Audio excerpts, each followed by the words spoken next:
जय हिंद दोस्तों। आज हम देखने वाले हैं गोस्वामी तुलसीदास जी का जीवन परिचय। ये आपके बोर्ड एग्जाम की दृष्टि से बहुत ही इंपॉर्टेंट है। साथ में हमने इसको अपनी भाषा में लिखा है, मतलब एकदम सिंपलीफाई करके लिखा है, एकदम सिंपल तरीके से। आपको एक बार में याद हो जाएगा अगर आप इस वीडियो को पूरा देख लेते हो। तो चलिए देखते हैं जीवन परिचय तुलसीदास। इसको अपनी भाषा में लिखे, सिंपल। देखिए कैसे। गोस्वामी तुलसीदास जी का जन्म सन 1532 ईस्वी को, ठीक है, या 1589 विक्रमी संवत को बांदा जिले के राजापुर नामक गांव में हुआ था। क्या भाई कि गोस्वामी तुलसीदास जी का जन्म सन 1532 ईस्वी यानी संवत 1589 ईस्वी विक्रमी को बांदा जिले के राजापुर नामक गांव में हुआ था। यहाँ पर आपको ध्यान देने वाली बात है कि भाई इनके जन्म के संबंध में कोई भी सही प्रमाण नहीं मिलता है। लगभग में हुआ था। दूसरी बात, आपको दूसरी बुक में दूसरा देखने को मिल सकता है, तो आपको कंफ्यूज नहीं होना है। जो आपको याद है उसी को लिख दीजिए और आपको ज़्यादा याद करने की भी ज़रूरत नहीं है। आगे देखिए, इनके पिता का नाम आत्माराम दुबे तथा माता का नाम हुलसी था। तो इनके पिता का क्या नाम था भाई? तो आत्माराम दुबे और माता का नाम हुलसी था। कुछ लोग इनका जन्म स्थान एटा जिले के सोरो नामक स्थान को मानते हैं। तो यहाँ पर आप ध्यान दीजिए कि भाई कुछ लोग इनका जन्म एटा जिले के सोरो नामक गांव को मानते हैं, स्थान को मानते हैं, आप कह सकते हैं। ठीक है, तो देख सकते हैं इनके जन्म के संबंध में ही मतभेद है। मतलब जहाँ पर जन्म हुआ तो भाई डेट कौन ने यहाँ पर निर्धारित किया है कि इनका जन्म कब हुआ था, तो इसीलिए यहाँ पर कन्फ्यूजन होती है। लेकिन ज़्यादातर प्रमाण जो मैंने लिखा है एकदम इसी को मिलते हैं, मतलब यही को आप याद करना है। ठीक है कि भाई बांदा जिले के राजापुर नामक गांव में हुआ था। आप लिख सकते हैं चित्रकूट जिले के राजापुर नामक गांव में हुआ था, क्योंकि पहले बांदा जिला था लेकिन अब चित्रकूट हो गया है। चित्रकूट जिले में आने लगा है राजापुर, क्योंकि मेरे पास ही है लगभग, वहाँ पर स्मारक भी बना है। अब चलिए देखते हैं भाई, इनके पिता का नाम आत्माराम दुबे तथा माता का नाम हुलसी था। कुछ लोग इनका जन्म एटा जिले के सोरो नामक गाँव को मानते हैं, स्थान को मानते हैं। ठीक है, अब आगे बढ़ते हैं। इनके बचपन का नाम राम बोला था। देख सकते हैं इनके बचपन का नाम राम बोला था। ये सरयू पारीण ब्राह्मण थे। क्या थे भाई? ये सरयू पारीण ब्राह्मण थे। इनका जन्म अभुक्त मूल नक्षत्र में होने के कारण इनके माता पिता ने इनका त्याग कर दिया था। यहाँ पर मुझे नहीं लगता कि इनके माता पिता ने त्याग किया होगा, क्योंकि यार किसी के भी माता पिता त्याग नहीं कर सकते, क्योंकि वो एक अभुक्त मूल नक्षत्र में पैदा हुए, इसलिए त्याग कर देंगे। आप ही सोचिए, क्या किसी के माता पिता ऐसे कर सकते हैं? नहीं कर सकते। और दूसरी बात, इनके बचपन का नाम राम बोला कैसे पड़ गया अगर त्याग कर दिया था?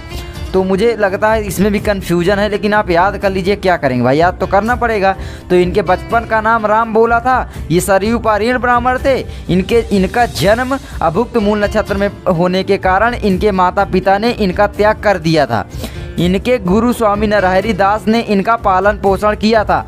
अब देखिए, मैंने एकदम शॉर्ट में लिखा है। अगर आप चाहें बड़ा करना चाहते हैं तो इसमें आप शामिल कर सकते हैं कि भाई इनका जन्म अभुक्त मूल नक्षत्र में पैदा होने के कारण इनके माता पिता द्वारा इनका त्याग कर दिया गया।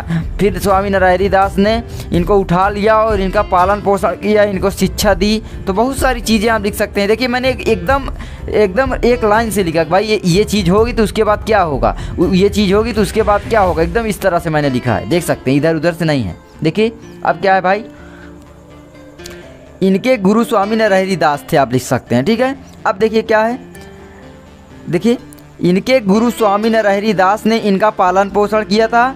कहा जाता है कि इनके जन्म के समय ही 32 दांत मौजूद थे। आप लिख सकते हैं कि कहा जाता है इनके जन्म के समय ही इनके मुंह में 32 दांत मौजूद थे, जो कि किसी के भी नहीं होते लगभग।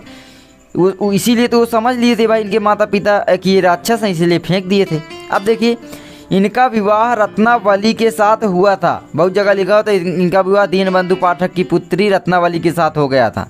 तो देखिए, आपको ज़्यादा याद करने वाली ज़रूरत नहीं है, मेन चीज़ें याद करना, इसीलिए मैंने लिखा है। इतना अगर आप लिख देते हैं, कोई माई का लाल आपका नंबर नहीं काट सकता, 100% गारंटी है दोस्तों। तो इसके लिए आप लाइक कर दीजिए एक। अब चलिए देखते हैं।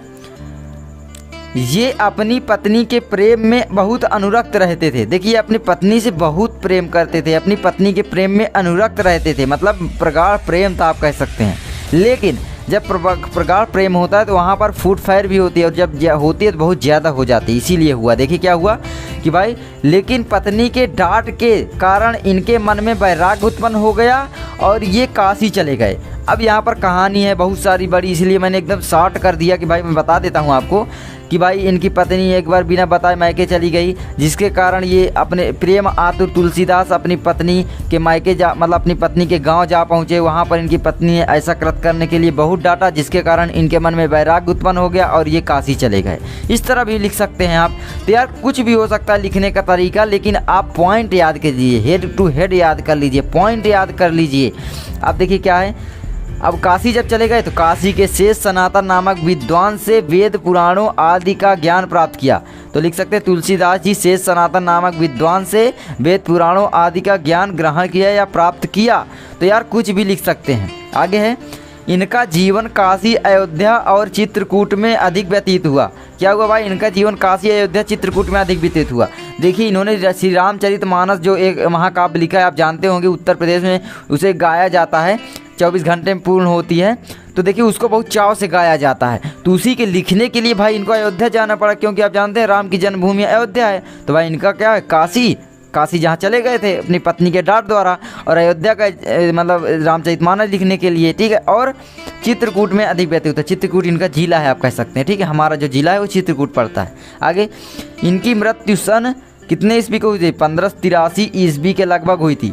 अब कहीं कहीं पर लिखा होता है यार संवत 1554, तो अगर संवत 1554 लिखा होता है तो उसमें 57 घटाएंगे तो लगभग इनका जन्म 1400 कुछ में आएगा। मतलब यार इनका जन्म कब लिखा, 1554 लिखा होता है तो 1497 के लगभग आएगा। तो आप सोचिए यार कितना मतभेद है। तो आपको इसीलिए बोल रहा हूँ कि इसी को याद कीजिए, आप ज़्यादा इधर उधर के चक्कर में मत पड़िए, ठीक है। अब देखिए रचनाएँ याद कर लीजिए क्या हुआ भाई। देखिए रचनाएँ इंपॉर्टेंट जो है उन्हीं को लिखा है, आपके बोर्ड एग्जाम में यही पूछी जाती हैं और कहीं से भी नहीं आएंगी। देखिए श्री रामचरितमानस हो गया आपका, गीतावली, दोहावली, कवितावली और विनय पत्रिका, ये आप जोड़ कर लिख दीजिए। थोड़ा देखिए नीचे था इसीलिए यार थोड़ा गलती हो गई थी, क्योंकि नीचे था यार लिखते नहीं बनता है, ठीक है। तो आप एकदम गुस्सा मत हो जाना। अब चलिए फिर से एक बार आपको पढ़ के सुना देते हैं। देखिए, गोस्वामी तुलसीदास जी का जन्म 1532 ईस्वी यानी संवत 1589 विक्रमी को बांदा जिले के राजापुर नामक गांव में हुआ था। अब इनके पिता का नाम आत्माराम दुबे तथा माता का नाम हुलसी था। आप जानते होंगे कि भाई इनके पिता का नाम आत्माराम दुबे और माता का नाम हुलसी था। आगे, कुछ लोग इनका जन्म स्थान एटा जिले के सोरो नामक गाँव को मानते हैं। तो आप लिख सकते हैं कि भाई इनके जन्म के संबंध में मतभेद हैं। कुछ लोग इनका जन्म एटा जिले के सोरो नामक गांव को मानते हैं, तो कुछ लोग इनका जन्म बांदा जिले के राजापुर नामक गांव को मानते हैं। तो इस तरह भी लिख सकते हैं। इनके बचपन का नाम राम बोला था। ये सरयू पारीण ब्राह्मण थे। इनका देखिए अब क्या है, इनका जन्म अभुक्त मूल नक्षत्र में होने के कारण इनके माता पिता ने इनका त्याग कर दिया था या इनको त्याग दिया था। इनके गुरु स्वामी नरहरि दास ने इनका पालन पोषण किया था। कहा जाता है कि इनके जन्म के समय 32 दांत मौजूद थे, मतलब एक प्रकार से राक्षस टाइप में लग रहे थे, ठीक है। क्योंकि राक्षस आप जानते हैं बड़े बड़े दांत होते हैं, तो इसीलिए डर कर इनके माता पिता ने इनको फेंक दिया था और स्वामी नरहरि दास ने उठा लिया था। उन्होंने शिक्षा ग्रहण की, इनका पालन पोषण किया। आगे, इनका विवाह रत्नावली के साथ हुआ था। ये अपनी पत्नी के प्रेम में बहुत अनुरक्त रहते थे, यानी अपनी पत्नी से बहुत प्रेम करते थे, लेकिन पत्नी के डांट के कारण इनके मन में वैराग्य उत्पन्न हो गया और ये काशी चले गए। काशी में क्या है, शेष सनातन नामक विद्वान जी इन्होंने वेद पुराण आदि ग्रंथों का ज्ञान प्राप्त किया। इस तरह लिख सकते हैं। इनका जीवन काशी, अयोध्या और चित्रकूट में अधिक व्यतीत हुआ। इनकी मृत्यु 1583 ईस्वी को हो गई। इनकी प्रमुख रचनाएं हैं श्री रामचरितमानस, गीतावली, दोहावली, कवितावली, विनय पत्रिका। तो इस तरीके से आप लिख सकते हैं। इस तरह बहुत कहानी है, लेकिन इतना आप याद कर लेंगे तो कोई भी आपका नंबर काट ही नहीं सकता। इसके पहले हम आचार्य रामचंद्र शुक्ल, जयशंकर प्रसाद, महादेवी वर्मा, राजेंद्र प्रसाद, इन सभी के जीवन पर एक वीडियो आपको बना चुके हैं। नहीं देखें, डिस्क्रिप्शन में लिंक है, या हमारी प्लेलिस्ट आप चेक कर सकते हैं। और आपको मॉडल पेपर चाहिए तो भी आपको सभी सब्जेक्ट के एक एक, दो, 3 मॉडल पेपर, पिछले साल के पेपर आपको मिल जाएंगे। प्लेलिस्ट में जाकर आप चेक कीजिए। तो बस यही थी वीडियो यार। आई होप आपको समझ में आ गई होगी। मिलते हैं यार नेक्स्ट वीडियो में, तब तक के लिए जय हिंद, जय भारत, वंदे मातरम।